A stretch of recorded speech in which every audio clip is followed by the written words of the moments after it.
Welcome to the Nuclear Leader Podcast. I'm your host, Bill Nowicki, a former electrician's mate on the USS Minneapolis-St. Paul turned nuclear industry veteran with over 40 years of experience. From the U.S. to plants worldwide, I've not only led large engineering organizations, I've helped train nuclear leaders who keep nuclear power safe and strong. Each episode, we dive into the stories, challenges, and strategies of the dedicated people driving this vital industry. Let's spark some leadership excellence together. I got to know Mike Rennhack through nukeworker.com. I reached out to him and he answered right away. And I love the guy. He's been in the industry for years and years, a radiation technician.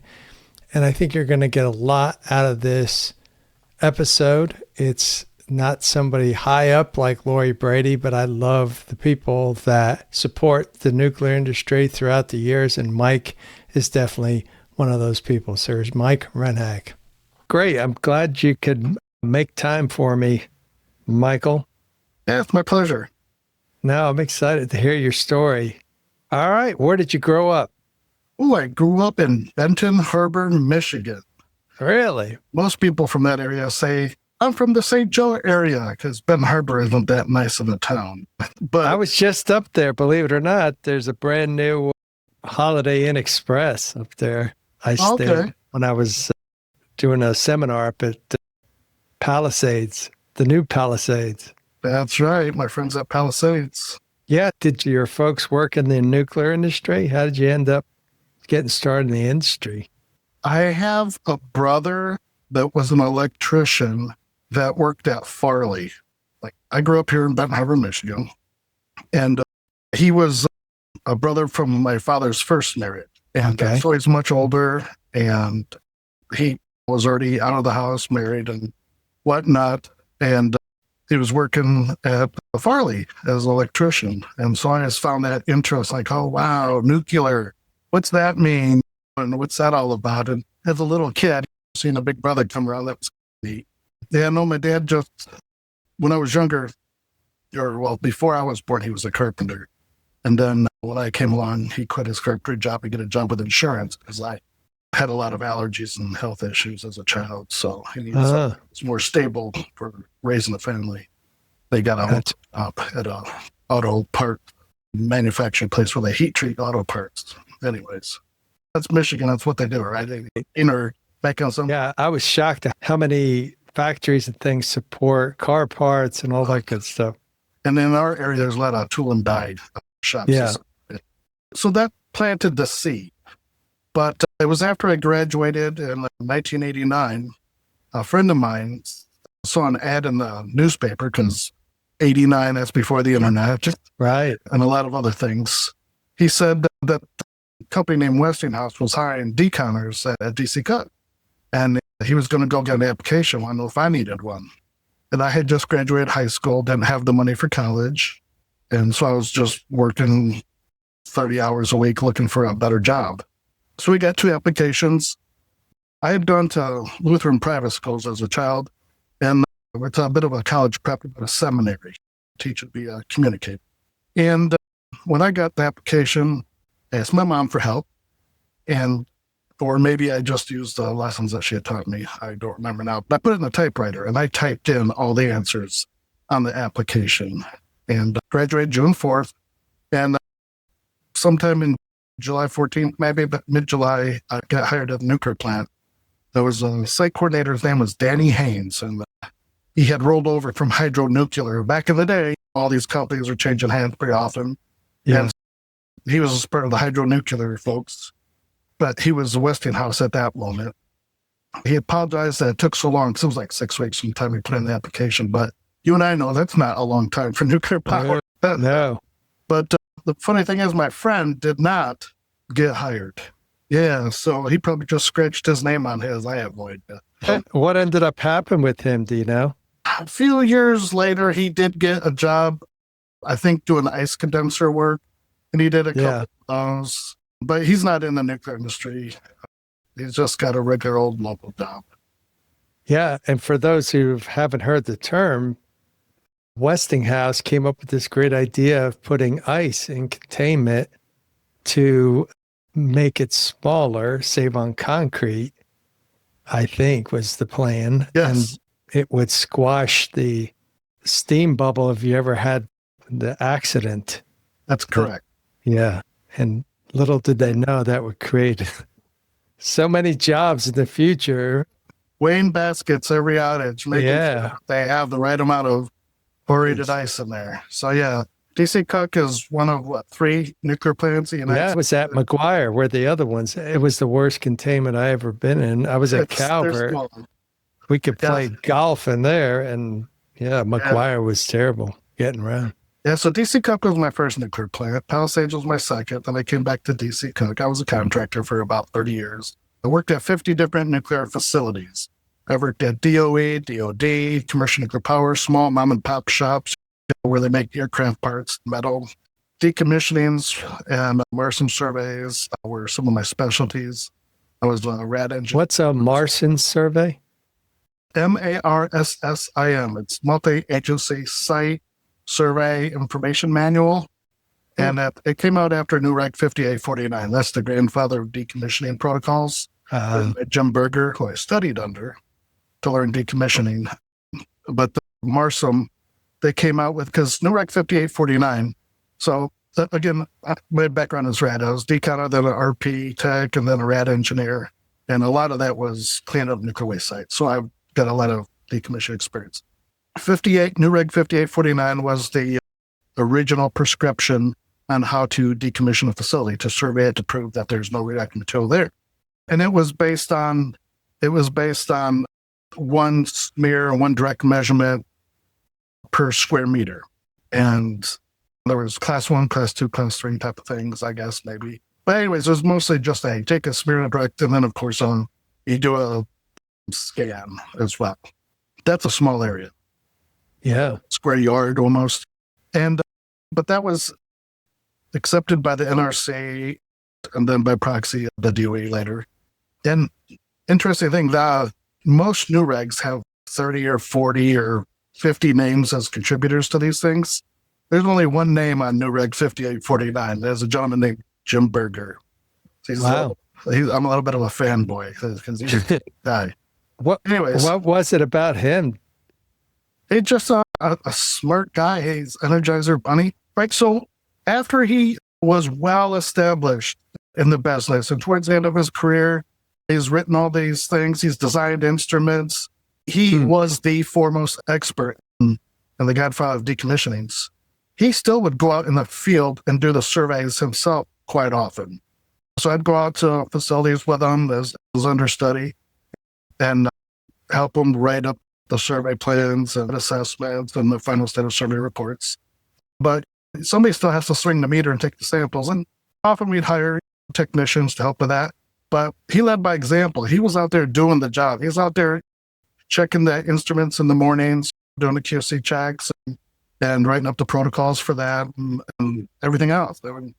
I really admired how he was a hands-on person. He wasn't just super brilliant, but he was also a hands-on guy. And often when you see these PhDs folks, they get a little bit a distance from the hands-on applications, a portion of the job. And the applied portion is a lot more fun, but somebody has to know how to do it as well. How to tell the guy that doesn't do it. When I was at Virginia Tech, my final semester, the dean of engineering taught a class, and he said the same thing. I don't want to ever be removed from instructing, or you lose touch of what it takes and what it's like. And so he was great too. Loved him. He had us over his house and fed us and stuff. It was so fun. There's something to be said about someone who invites you to their house and feeds you. Yeah. Especially college kids. We were broke. Right? I moved to Knoxville with a company called SEC, Safety Ecology Corporation. Now, they got bought out by someone. I stopped paying attention a little while ago. But there's a gentleman named Chris on the company, Safety Ecology Corporation, and I was working for them when I was working with Jim Berger. He worked for them. At the end of one of the projects in Minnesota, one of my favorite projects ever, they moved to Tennessee where their home base was to work their home office in between field jobs. And he would come over and play poker with me. It's having people there. The gentleman for the company that was the corporate project manager over that project invited me over for dinner at his house.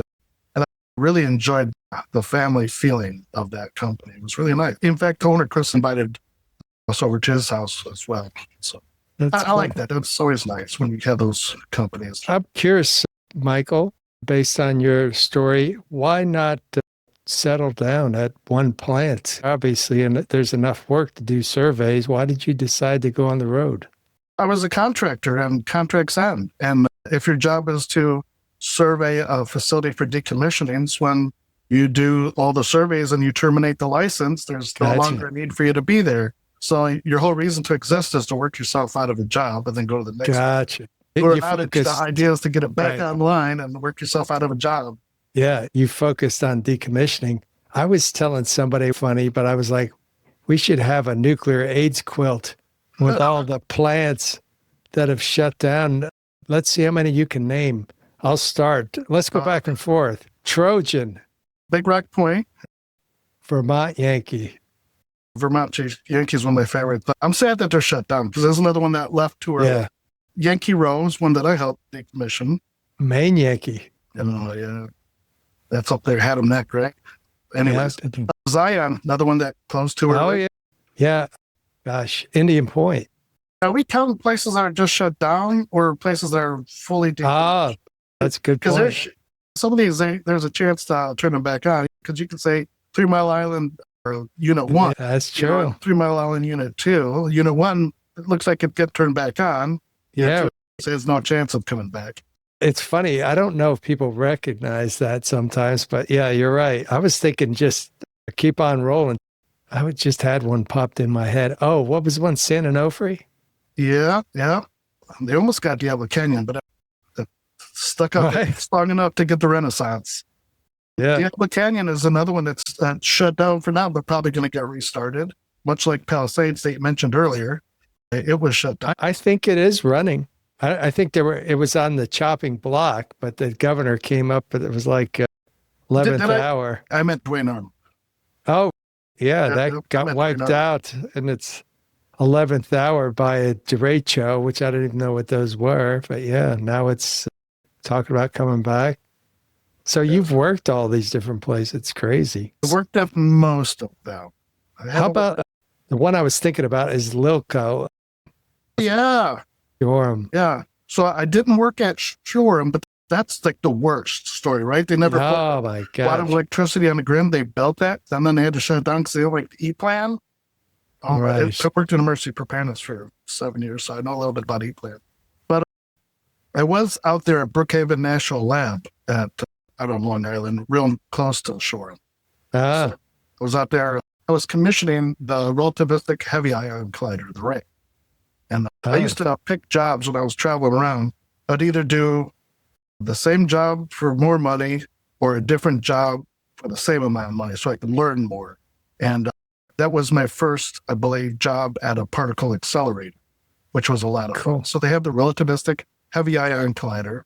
Then they had some linear accelerators and some smaller cyclic accelerators. Yeah. And that was neat because I could go to the speeches that they would give, the presentations where they're talking about the new changes in quark, gluon, plasma, and all the progress that they've made. And part of the commissioning team, and we'd do normal surveys, but we'd also, as getting ready, we'd set out the jugs of water and put TLDs on them.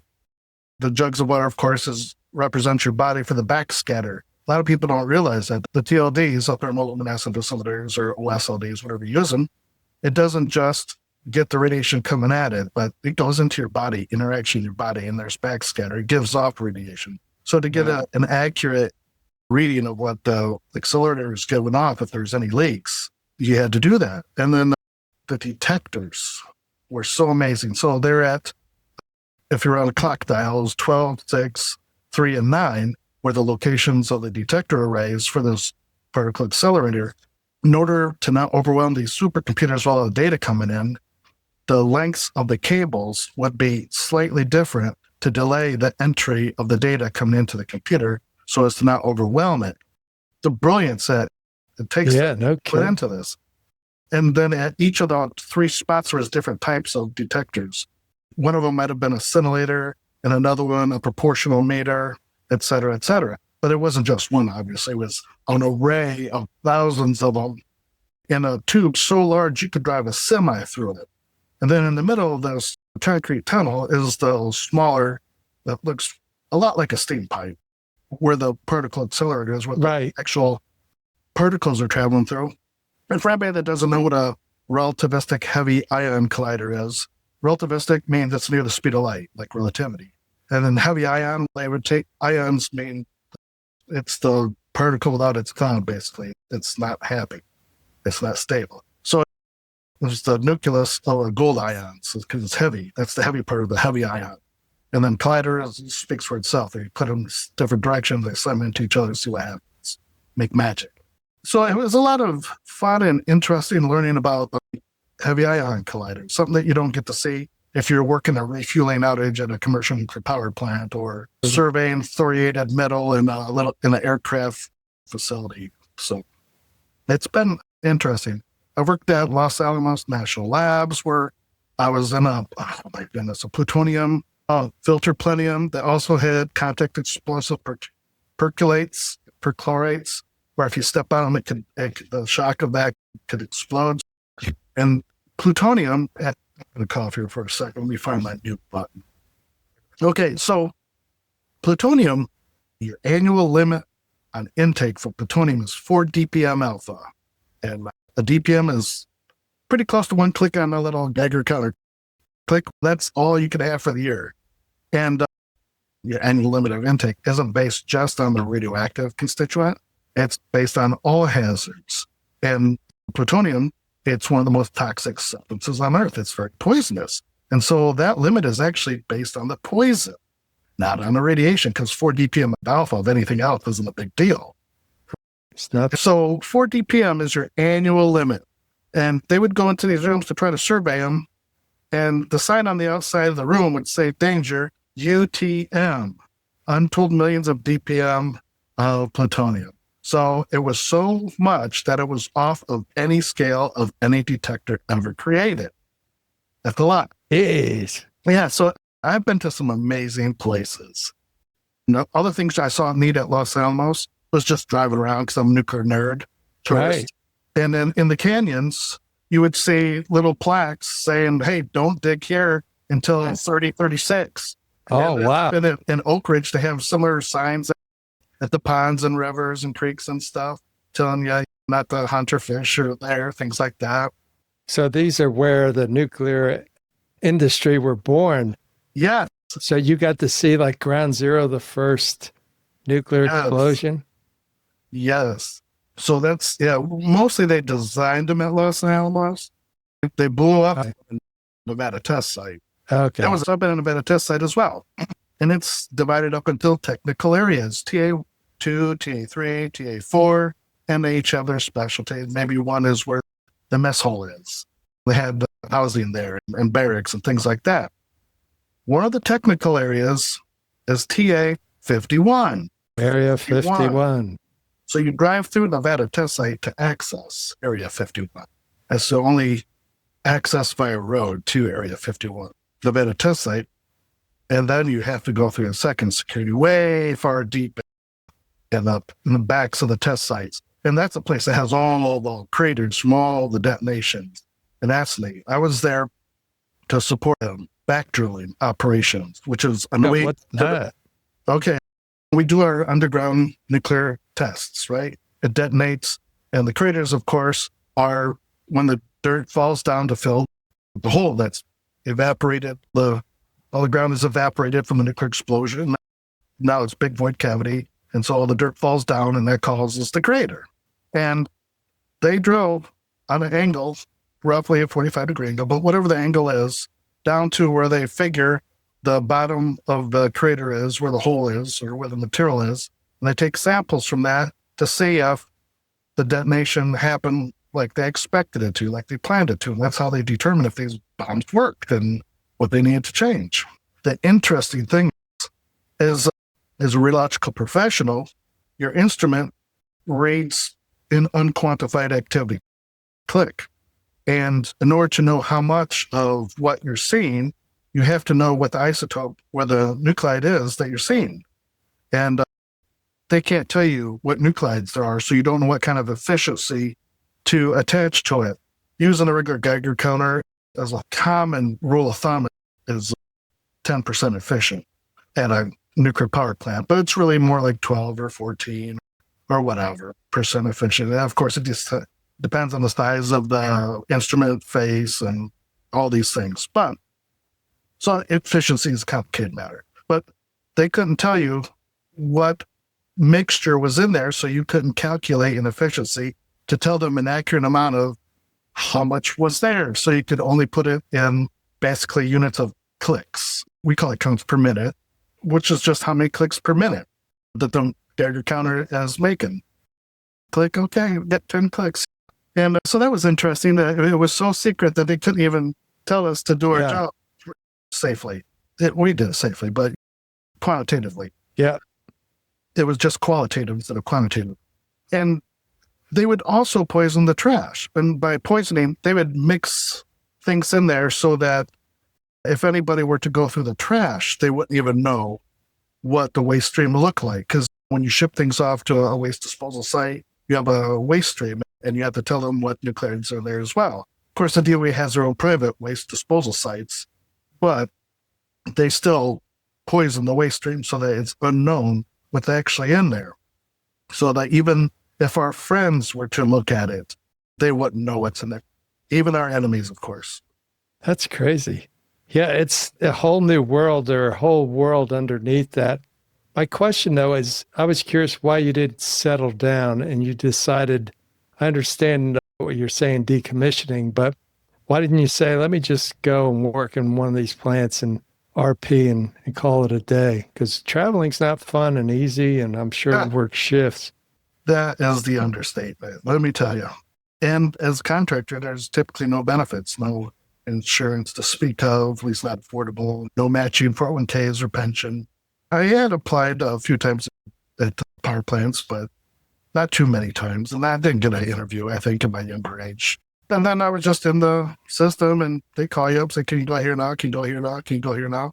And when I was single, that was not a problem. For a single guy, you get to see the whole country, all the nuclear. And I was feeding my interest and my hunger for knowledge and working with brilliant people and seeing brilliant sites. If you work at one commercial power plant your whole life, you're never going to experience particle accelerators and fusion reactors and just your fission reactor and waste disposal sites. I worked at waste disposal sites, well, at Berger, Utah, outside of Salt Lake City. So I've seen the whole life cycle. I've been to places where they fabricated the fuel. And it's just interesting and fun to learn all these things instead of just reading about practical applications that we talked about earlier. Right, yeah. It's one thing to know the science behind it, but it's another to actually put your feet on the ground. So now, of course, all that changed when I got married and had children. When I was working in Minnesota, I met my wife. She's my wife now, but I met her, and we dated for the year or so that I was there. And then when I moved to Tennessee, I told you when we were dating, I work jobs and then I have to move. And she was willing to move to Tennessee with me. So we moved to Tennessee. We lived there for about 5 years. We got married. We had a child about 2 years after we got married. And then SEC stopped having enough work for me. So I started looking elsewhere. And Bartlett got a contract in Oak Ridge, decommissioning K25 facility. It was K31, K33 complex. Anyway, ETTP, they called it. Where's that? It's so there's 3 main facilities in Oak Ridge, Okay. I-12, X10, and K25. And it was part of the broader K25 complex. That was K33, K31, and a third building, maybe 32. Yeah. Those 2 buildings. And so I was rad engineer helping them decommission that. Yeah. Tell folks how big Oak Ridge is. I think they'd be surprised. It's a small little town, but it's next to Knoxville, which is a big university town. Yeah, I'm talking about the facility itself. Isn't it huge? I've been to so many of these places, and how do you quantify it? Because again, there's 3 different facilities. You got the X10 and Y12, which are between mountain ranges or hills in case there was an explosion. It keeps it in there. It was just different ways to enrich uranium, Right. as well as Paducah, Kentucky, and Portsmouth, and all these gaseous diffusion plants. So they tried lots of different ways, right? And again, it worked all those places as well. As I'm a nerd, I see them enriched uranium, see them make the fuel, make the bombs, blow up the bombs. I didn't see them blow up a bomb, but the aftermath. Yeah. Add that to the list of things to watch. No. Yeah. But So you decided to put your stakes down in Oak Ridge area? So I was at Oak Ridge for 5 years, and then my wife was going to the University of Tennessee to get a master's degree, and Whirlpool offered her a job in their world headquarters, which is in Harbor, Michigan, my hometown. And they paid for us to move back there. That was nice. And so I got a house in my hometown. I live in Coloma, Michigan, some other tiny little town in that same county.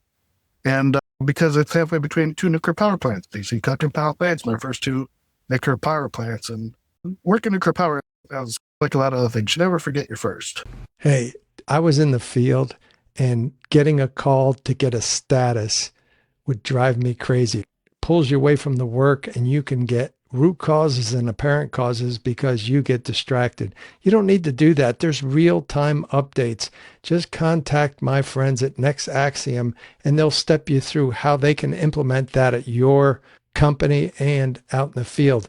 Companies like NextEra, Idaho Labs, they use Next Axiom and they love it. So contact my friends at nextaxiom.com. And I've always had a special spot in my heart for DC Cook. It's always been very special to me. And so we came back here, and I was working an outage here and there. And then Palisades hired me in-house as a safety coordinator. It was really a safety manager, but they just call it coordinator because they're corporate structure. The manager's a fleet manager. And so I was there for a couple of years until they announced, what? Oh, they're closing down because their power purchase agreement got canceled. And then I started hitting the I believe button at DC Cook. And a friend of mine was applying for the Red Electrical Engineer, had supervisor and manager positions that I was qualified for, and wasn't getting any bites. And a friend of mine, or another friend, a work acquaintance, said, hey, why don't you apply for all the jobs? I'm like, oh, I'm not qualified to be an operator. It's not on my resume. He's, you apply for everything. You let them figure out if you're qualified or not. I'm like, what's it hurt? So I started mashing the I believe button for all the jobs posted. And sometimes I didn't even bother changing my cover letter and resume. Because you try to, if it's a supervisor, manager job, you want to highlight the managerial portions of your, and then emergency preparedness job opened up at Cook. And I just used the same cover letter for training and the resume that I had for RP training. And lo and behold, I got a call. And I was in my first emergency preparedness drill for Palisades after working there a year and a half. They finally got me into their emergency preparedness system. And I had the easiest job. It's media monitor. So your job is to watch the news during an event and report back what the media is saying in case there's any disinformation that you need to correct with the media that's located on site. And anyway, so I'm there and I get this phone call from DC Cook. I'm like, I gotta take this. So, hey, what's it going on? I'm in the middle of a drill. Can we do it eat quick? And they wanted to interview me. And I'm like, when I got to the interview, I'm like, sure, what time when? I'll be there. And went there after work one day. And I asked, pick me. For instance, just because I'm local and you had to interview so many people, and it's a real confidence boost there. And he's, no, we're interested in you. I'm like, well, what are you interested in? I don't have any emergency preparedness experience. I was just in my first drill. I can't even spell emergency preparedness. And they're like, we need somebody who knows a lot about RP. You know a lot about RP? I'm like, yeah, I create entire RP programs. They're like, we need somebody that can do some training. And can you do it? Yeah, I've done lots of training. I've taught RP programs lots of times. And then we need somebody that can write procedures. I'm like, yeah, I just said that. All these other things, KPIs, which is key performance indicators. Like, yeah, I do that at Palisades right now. It's not a big deal. And so there was procedure writer, RP, trainer. I'm like, yeah, I can do all those things. If that's what you need, then yeah, I can do that. And yeah, we can teach an emergency preparedness portion. And so that was another chapter where I got to learn things. And So then I got to go back to my first plant, DC Cook, which is where I'm at now. That's amazing. And then I really enjoyed the procedure writing portion of the job and moved over to the procedure writer group where I am today. Just relaxing as a old man procedures instead of all the adventure I had as a job. But yeah, so now I have a long-term job with a pension and health insurance and 401k, and I get to sleep in my own bed every day. And I've been doing that for 10 years now. Wow. Yes. My own bed before that, but That's amazing. Yeah. Part of the reason I contacted you was you run the website nukeworker.com. Tell me a little bit how that got started and how many folks are on there currently and what you've seen in change maybe over the years. Sure. When I was 12 years old, in 1983, I got into computers. I saw computers coming around and I said, hey, I think that's going to be a thing. I think they're going to catch on. I think that's they're here to stay. And I think it's going to change the world. And so I started teaching myself programming. I was in a small 2-room grade school, first to third one room, fourth through eighth another. They had a small library, but the local bookmobile from the Benton Harbor Public Library would come with their bus full of books, and you could check out books until the next time it came. Language for little kids, how to write a computer program. This was back when programming had line numbers. They don't do that anymore, but that's how we would tell them what order to do things. We'd use line numbers.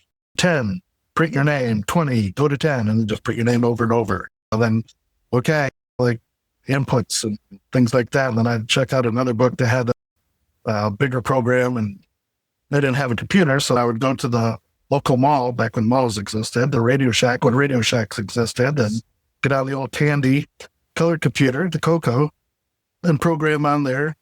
This is the beginning of computers. They didn't have hard drives. They had floppy drives. And before that, because they didn't have floppy drives at this point, they had tape drives.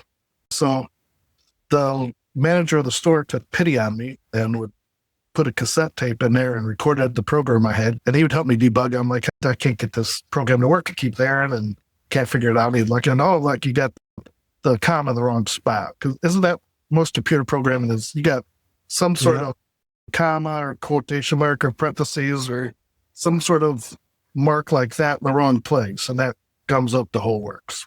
And so he was kind of, and because I would get there when the store opened, and I would stay there till it ended, just standing there in front of the computer, typing. A demonstration computer? Yeah. That's crazy. I mean, that was a passion, nerds, little kids. Yeah. And didn't have a computer. What else am I going to do on a Saturday? But hey, kept me out of the streets. So eventually my mom got me a Commodore 64 for the house for Christmas. And then for my birthday, which is in February, I would get a floppy drive.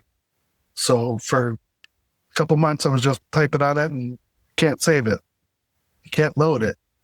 And back then, the only programs you had are the ones you made or swapped with a friend. Yeah, so I had some time before that. Anyways, I got into programming, joined a local computer user group. I was the youngest officer, I was like a 12-year-old officer of a local computer user group. It was called Debug. Data Enhancement Variant User Group.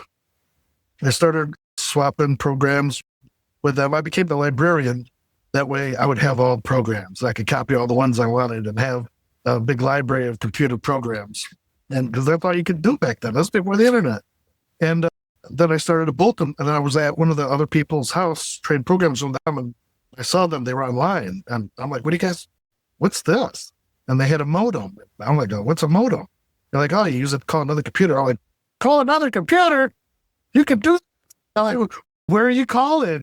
And I had all kinds of questions. And there's a local bulletin board system. And so then I got a copy of bulletin board software and heavily modified it, point where people couldn't tell it was a Commodore bulletin board. Because Commodores are pretty slow. They only had 64 kilobytes of total memory. And that wasn't all accessible random access memory. That included the system memory that it needed to run the software, the operating system. And the basic software that it ran was actually Microsoft Basic 1.0. Wow. Nobody knew who Microsoft was back then. Right. But when I go back years later and look at the boot up prompt for their DOS, Microsoft Basic. Anyways, And so I'd run this, I ended up running a bulletin board system, and that got me into the online community management thing. It was called the Great Wall, and it was the most popular one in Bergen County. And matter of fact, I met some other nuclear workers that worked at DC Cook for some years. They ran bulletin board systems as well. And one of his name was Dan, and he ran one in Annapolis. And then another guy, his name is Bob, he worked at Ice Adventures originally, then into operations. He ran one on the Commodore 64 as well. Anyway, so it was a small community. And yeah, it was a fun time. So I had this experience of managing online communities and what it took to entertain people but keep the peace. Because online communities can get out of control. Sometimes when people are not sitting in a room with you, they feel like they can say things that they maybe wouldn't say to your face. That's absolutely true. And I heard that said about the internet now. It's because there's no feedback loop that people feel very free to be able to say whatever. But you would never do that when you had to face them down because they'd be afraid and whatever. And there was a time where I had to block the Duke system because some of the folks coming from Duke Power just weren't behaving appropriately. They were causing too much trouble. And I'd let them cause a little bit of trouble because that's good TV. That's good entertainment. Right. So that's the balance. You got to let them have a little bit of free reign. You can't over moderate. I'm a micromanager at heart. I'm an engineer. You know, everything is, this is the way it's supposed to be. You do it that way. There's rules and regulations. You follow those rules and regulations. There's a box, you put it in the box. But media is a little bit different. You have to be a little bit more free flowing and not as controlling because you'll choke it out, stifle it. And so in the early days, we had to find the line and, what's okay and what's not. We're making up some of it as we go. In the public forums, we had a strict set of rules. And then we had a set of private forums where members could go and it was established that they could speak more freely in those areas, that there was a looser set of rules where maybe you could call each other a jerk. Where in the public forum, it's more business oriented and like that. And so some things would get moved into that. One of the things is what we call the political science area, poli-sci, where people talk about politics or religion, things like that. And on the front page. What's not appropriate for the front page? And one of the challenges was religion. Where do you draw the line of what's okay to be on the front page and what needs to go into the politics area, into the back, to the access. The private area. Thank you. And I'm like, we have a wall of fallen people where we remember our friends, and when we hear that somebody's gone, it's like an obituary, and we post that. And I said, in that area, we need to allow people to express their religious beliefs, like where he's in a better place, may God bless him, or whatever they want to say there. We need to leave that there. But if it's in a post about a job or study guide and somebody starts thumping their Bible, that's not appropriate. That's not the right forum for this. Yeah. Okay, we got to moderate this. Yeah, like I was saying earlier, we have some pollen issues down here. I'm starting to feel it. Yeah. So down here, where are you at the moment? Where am I? I'm in Marietta, Georgia. All right. Yeah, it's 70. So RC used to be in Kennesaw, near there, correct? The old Applied Electrical Control. I worked for them for many of my first years as a deconner. Yeah, it's about 5-10 miles from here. Yeah, I visited their home office one time on my way through. So once I left DC Cook on Palisades, went back to DC Cook. The first road job was a Indian Point 3 NIPA, back when it was separated. That was weird. By a fence. And so I worked there with ARC, and we did an outage, and some of those outages back then were a little bit longer in the early 90s. Right. On average one was 4 months. 3 to 4 months was normal. And they had just came out of the TMI, post-TMI mods. Yeah. Where all of the outages were 6, 9, 12 months long. And that was normal. 7/12s, 6/12s.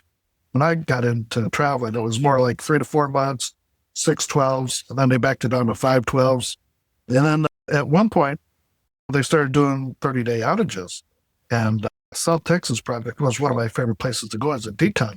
That's one of those big ones that you're talking about. Yeah, inside containment, they've got the freight elevators and they've got accesses on the side. You can drive a semi through, and they're a lot bigger than DC Cook or Palisades.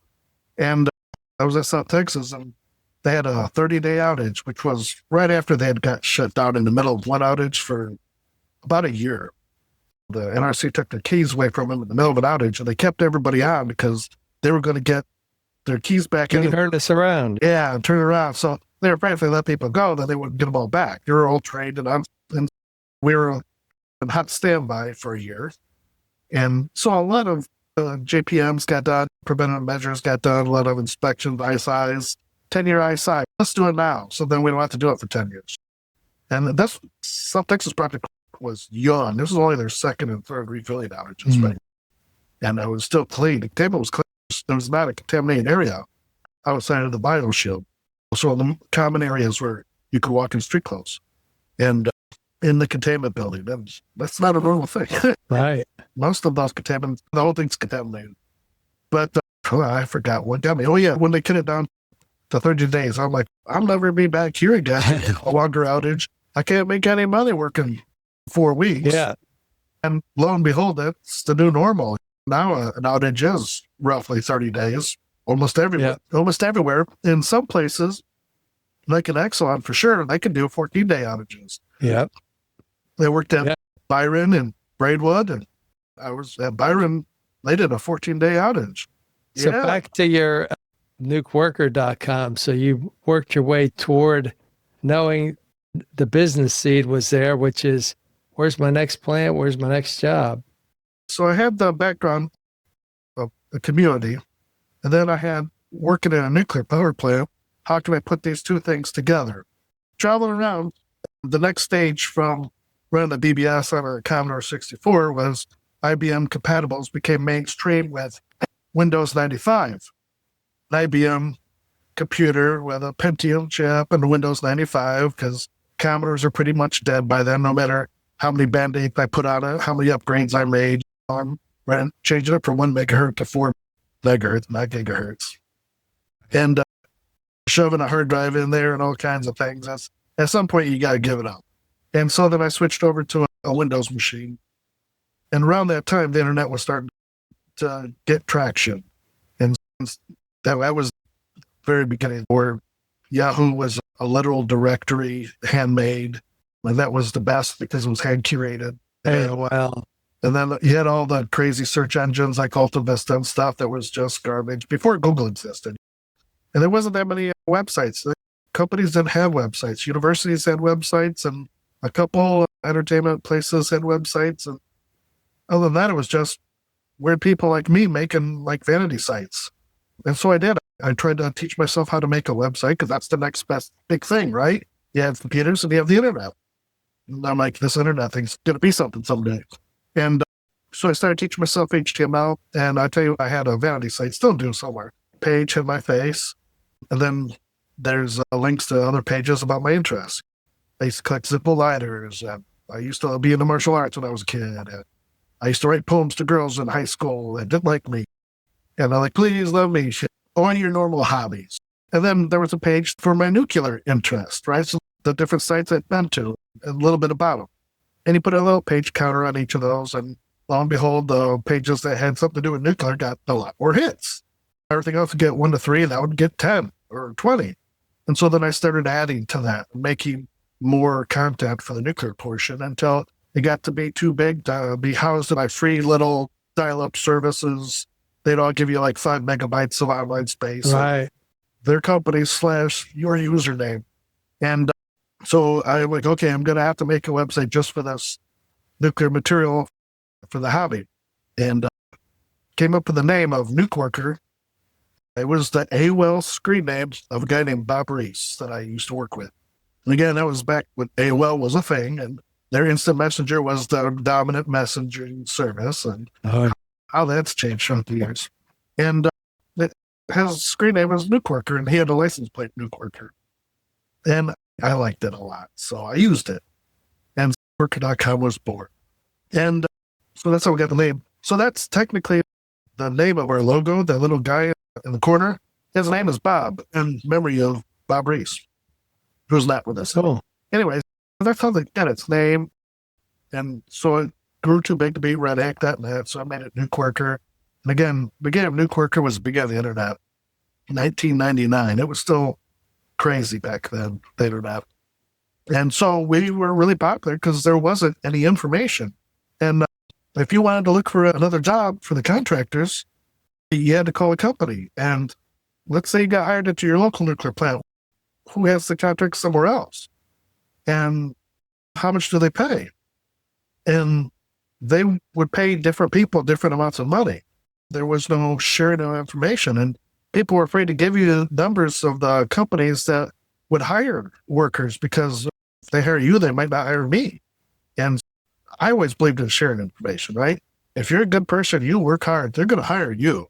And more information is only better for everyone. So if we share how much everybody's getting paid, then we can negotiate better. At least you can share information to make it stronger for everyone. Because if I know you're making $30 an hour and I'm making 10 for doing the same job, I might not accept that job for $10 an hour. I might be able to say, I need 20 and to go there and do that.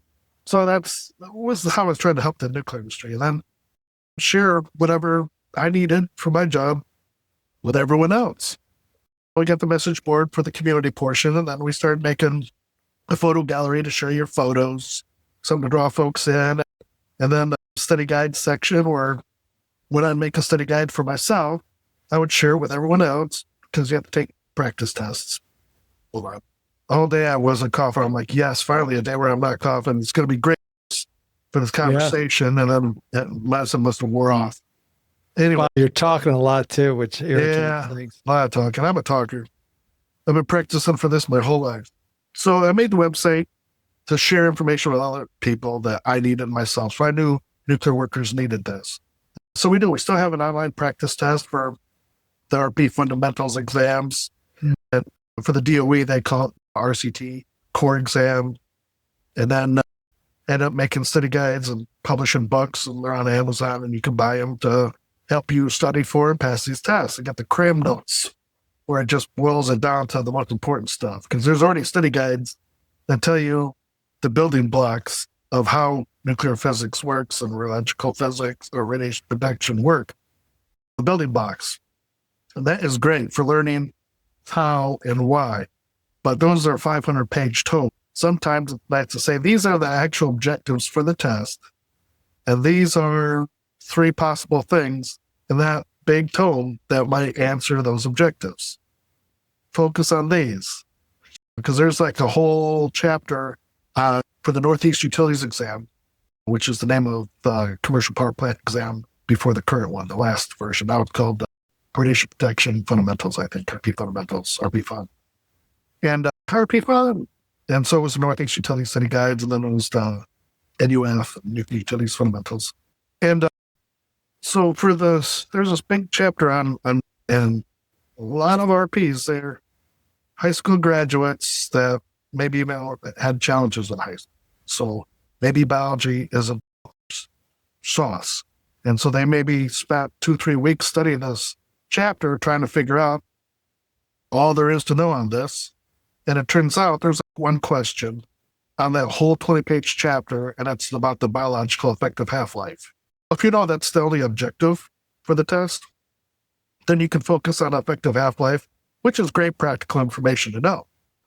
Yeah. But you maybe don't need to know all about the mitochondria, the cytoplasm, and the cell walls if they're not going to ask a question about it. Yeah. It's great information, but when you want to pass a test, sometimes it's good to have insight from someone who's been there before you, guiding you there. Anyway, so we did practice tests. It's the Navy nukes love the site. They come there because when they're in a sub on a carrier, all they got is the internet. And all they can do is think about what they're going to do when they get out of the Navy. And so they love the community. They come and they talk, and because Navy is a community, right? These men and women that you work with, you rely on them for your life, because especially in the sub, every person has a job, and if they don't do their job, then nobody lives. And so it's the tight community, and they really love nuke worker because it helped them get jobs when they get out of the Navy and take care of their families. And so that's the other big focus of our community. So how many folks are you seeing a month? We've been around since 1999, and it's been probably a decade since I was watching page views, clicks, and membership numbers. It's beyond the build phase. Now it's in the maintain phase. We help the people that are there. And let's just say everybody. At some point, everyone that's ever going to look for a job is registered. So how many registered folks do you have? Like 40,000 people. How many companies post jobs? I didn't do my research for this for marketing material like I went. I used to go to trade shows and I used to know all this information off the top of my head that you're asking me. How many users do we have? Because I was trying to push it and sell it to the advertisers, to trade shows. Everybody has used me at least once. But all the main companies that are currently hiring currently use us. So Constellation, which is the new name for Exelon, which is the new name for Commonwealth Edison, and Pico and Amergen. So they post all their jobs. Westinghouse, which owns Bartlett and System One and PCE and who knows what else they own. They post all their jobs on our sites. And that is one of the small downsides, as where there used to be 30 companies, now there's 10 that own all of those. Buying each other out. So where it used to look cool, we're like, we have 40 main advertisers. They keep buying each other out. Now there's 10 main advertisers, but that's still everybody. So all the nuclear utilities post their jobs on our site, if not every job, the jobs that they have a hard time filling. Yeah. All the main contractors, the engineering firms, the RP firms, all of them use our site, both DOE and commercial power plants. Yeah. And you really think about it, you're kind of like the infrastructure that keeps the outage seasons going. And it's no small matter. I don't know how many people are normally at Palisades, but I think there's 2,000 to 3,000 there now. It's crazy. So like house employees, there's usually about 600 year round at Palisades. Right. Said the safety guy that used to be there. It could get as high as 900. But when Entergy took over Palisades, there was 900 before that, and they trimmed it down to fit their corporate model. They had a very specific corporate models. If you have one unit, you have one of these. If you have 2 units, you have 2 of these. That's all you get. And so they right-size the amount of people. And so for a single unit site in Entergy, back when Entergy owned it, it was somewhere between 600 and 700 people. Yeah. So like at DC Cook, they have over 1,000 people year round.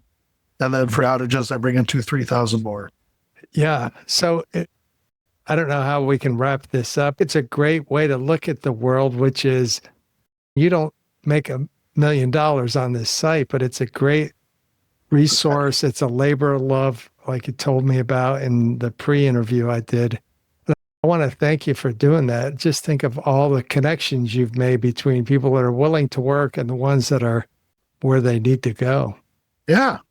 And that's the best part about the website is the emails that I get, people thanking me for all the help that I give them and everything I've done for them and help their family. Yeah. That's why I do it. I recently learned that words of affirmation are my currency. Everybody has a currency. And apparently words of affirmation are my currency. So someone thanks me for helping them. That's all I need to keep me going to do it again. I'll thank you for being on my podcast, Michael. I really appreciate it. I know you have an outage coming up, and I probably want to get your last. When's it start? Friday night? Yeah, a week from today. Oh, okay. So that's not too bad. Got a little bit. It's rolling into the schedule next week, Monday, but really they trip the breaker Friday night, Saturday morning. Okay. I wish you the best of luck. It's been a lot of fun getting to know you, and I love your site and what you do for the industry. So thanks again on short notice. We'll stay in touch. I'm sure you'll have more to share with me. I appreciate your time. Thank you. You have a great day. Bye-bye. Hey, that was Mike Rennhack. I think you would get a lot out of that just by listening to him. He's a super nice guy, nukeworker.com. is where he sells space for people to put what jobs they have coming up, contract work. And I want you to check that out and contact Mike if you have any more questions, or contact me, Bill, at nuclearleader.com. If you have any comments for me, I'm really trying to make this not stink. So whatever you can do to make this podcast better, I really appreciate this. Bill Nowicki saying thank you for listening to The Nuclear Leader. That's it for this episode of The Nuclear Leader. Thanks for joining me as we shine a light on the people powering nuclear safety and success. If you're inspired to lead better, subscribe, share, and drop us a review. Until next time, stay sharp and keep leading the way.